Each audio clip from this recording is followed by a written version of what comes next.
minutes left.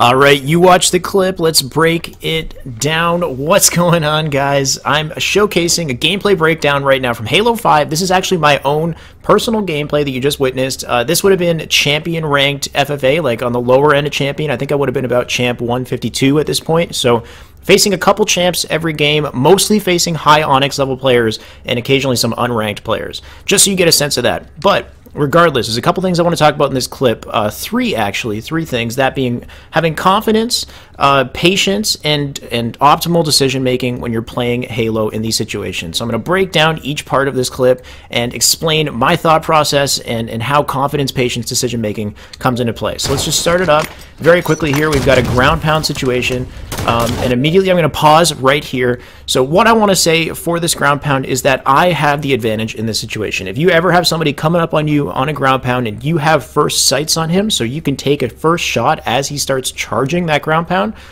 then you always have the advantage. So it wasn't sneaky on his part, he just straight up went for it. All I have to do in this situation is be patient and confident in my shot, and confident in the fact that I have a thrust to get away from this situation last second. So all you want to do is just aim and shoot at that guy with patience and confidence. The moment that he comes at you with that ground pound, you thrust last second. If you haven't finished him off, you can finish him off afterwards. Even if he takes off your shields, you should still have the advantage because you're thrusting away and he has to get up out of his animation. You could fire off your last couple shots. So you're going to see that right here. Just being confident in my shot, I managed to actually get a perfect 5. But you see, even preemptively, I still do the jump thrust backwards, and I strategically do a jump thrust backwards because I want to have enough time in the air to hopefully finish him off as I fall down. And by falling down, I'll be back under blue base. I'll be safe again. So know that if somebody's going to ground pound on you, you have the advantage. If you can get the first shot, just be confident, patient in your shot here.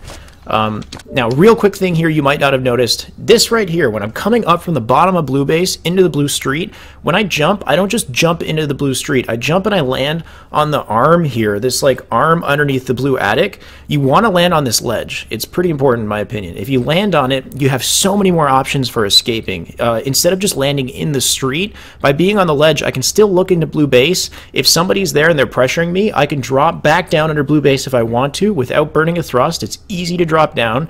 I can also jump straight up into the attic because the attic's directly above me. Just jump, hold, clamber. Or I can go into the street and pressure if I want to go into the street. So it's important to land on an arm and to do things like this, like be on ledges in Halo, because you want to give yourself options for recovery at all possible situations, basically. So I'm going to land on this arm, immediately jump off, notice there's players in blue, start pressuring blue. Right here, I make a prediction that he's going to push into the attic. I could have done a nade clamber. I don't know if you guys remember me talking about the nade clamber where you throw a grenade, clamber immediately. I could have done that. Instead, I do the slower thing where I just clamber up and nade. That could have been dangerous. Regardless, I make a prediction. He's going to push in front blue instead of go to the attic, which is exactly what he's done. He's pushed into front blue. Now, in this situation, it's hard to break down how to shoot well here. All I can really say is, once again, just patience, confidence. Take your time with these shots. Make sure you land those shots. Really just focus on where the player is, where you think he's going to go. So a little bit of prediction as well, but a lot of just focusing on it. Like, you should be looking directly at that player and taking your time, just noticing where your aimer is relative to him, so you can whip that aimer on him, almost like a fighting move, like a punch. It should just be like a quick reactionary shot based off of like just patient decision. It's hard to really explain it, but you'll see at one point here when I'm shooting him, in the very last shot, there's a quick pause. I'll even back up to show you. There's a quick pause where I notice where he's gone. Once I pop his shields right here, I wait for a split second and then fire the final shot to finish him off. So, backed up a little too far, but you'll see. 1, 2, 3, 4. Pause, shoot, and just finish him off right there. Okay, so it's important to take your time when you can. You can get that headshot. Next situation right here, I've got a guy flying in my face. When somebody is flying at you and he's trying to close the distance as quickly as possible, the first thing that comes into your head should be 3-shot beatdown. In my opinion, it should be 3-shot beatdown every single time. It's going to kill him faster than a 5-shot. All you need to think in your head is hit the 3 shots, you can punch him in the face. And that's literally what I'm thinking. He's diving at me. I'm going to 3-shot him and beat him down. 2, 3, punch to the face. Thankfully, you got a strafe in that situation too. This comes down to being patient and confident. Confidence is so huge in Halo. Remembering to hold your ground, strafe left and right while you hit those shots, just to ensure that he doesn't hit his 3 shots. Because believe me, in this situation, he's looking for a 3-shot beatdown as well. Looks like he hit 2 shots though. His beatdown didn't finish me off. I still got a little bit of health left to continue. Now there's one more part here.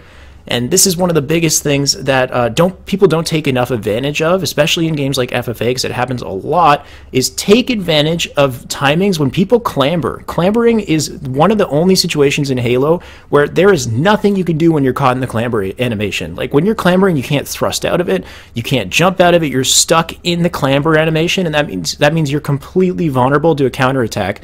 In this situation, I am in the attic here. I know he's going to clamber up on me. I have 3 things I can do, pretty much. I mean, I could fire shots at him, but it's a waste. I could melee him, get the first melee in a double beatdown, which would probably result in my death because I have no health.